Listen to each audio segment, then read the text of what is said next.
একদিন এক জেলের জালে অনেক বড় একটি মাছ ধরা পড়লো। তারপর জেলে মাছটা নিয়ে দৌড়ে চলে গেলেন রাজার দরবারে রাজাকে উপহার দেওয়ার জন্য।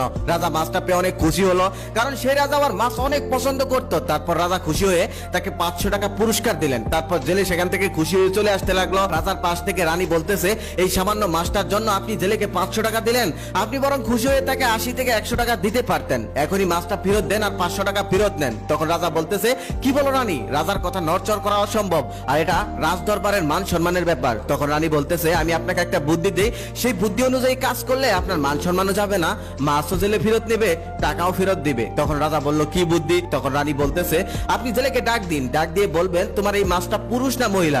যদি ও মহিলা বলে তাহলে আপনি বলেন আমি পুরুষ মাছ খাই, আর যদি পুরুষ বলে তাহলে আপনি বলবেন আমি মহিলা মাছ খাই। তখন দেখবেন জেলে ঠিকই মাছ ফেরত নেবে আর টাকাটা ফেরত দিয়ে এখান থেকে চলে যাবে। তারপর রাজা জেলেকে ডাক দিয়ে বলল, শোনো, এই মাছটা পুরুষ না মহিলা? জেলে কিছুক্ষণ নীরব থাকার পর বললেন, মহারাজ, এই মাছটা পুরুষও না মহিলাও না, এই মাছটা হলো হিজড়া। এই কথাটা শোনার সাথে সাথে রাজ দরবারের সবাই পিক করে হেসে উঠলো। রানীও মুখে কাপড় দিয়ে মুস্কি মুস্কি হাসতেছে। তখন রাজা তার বিচক্ষণতা দেখে তাকে আরো 500 টাকা পুরস্কার দিলেন। এবার জেলের 1000 টাকা হলো। জেলে খুশি হয়ে সেখান থেকে চলে যেতে লাগলো। তার একটু সামনে যাওয়ার পর জেলের পকেট থেকে 5টা টাকা পড়ে গেল।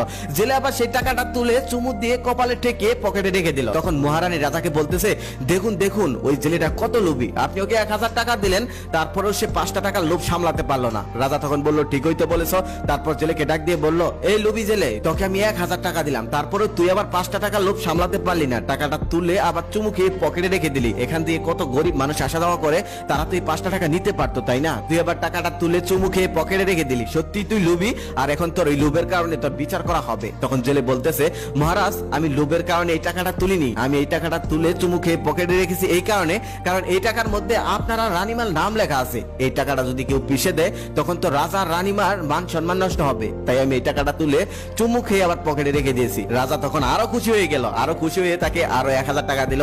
এবার জেলে 2000 টাকা হলো। জেলে খুশি হয়ে সেখান থেকে চলে গেল। জেলে চলে যাওয়ার পর রাজা মন্ত্রীকে ডেকে বলতেছে, মন্ত্রী, আজকে সারা রাজ্যে ঢোল পিটিয়ে ঘোষণা করে দাও, কোন শালা যেন বইয়ের বুদ্ধিতে না চলে, আর এটাও বলে দিও বইয়ের বুদ্ধিতে চললে 500 টাকার জায়গায় 2000 টাকা গচ্ছা যাবে।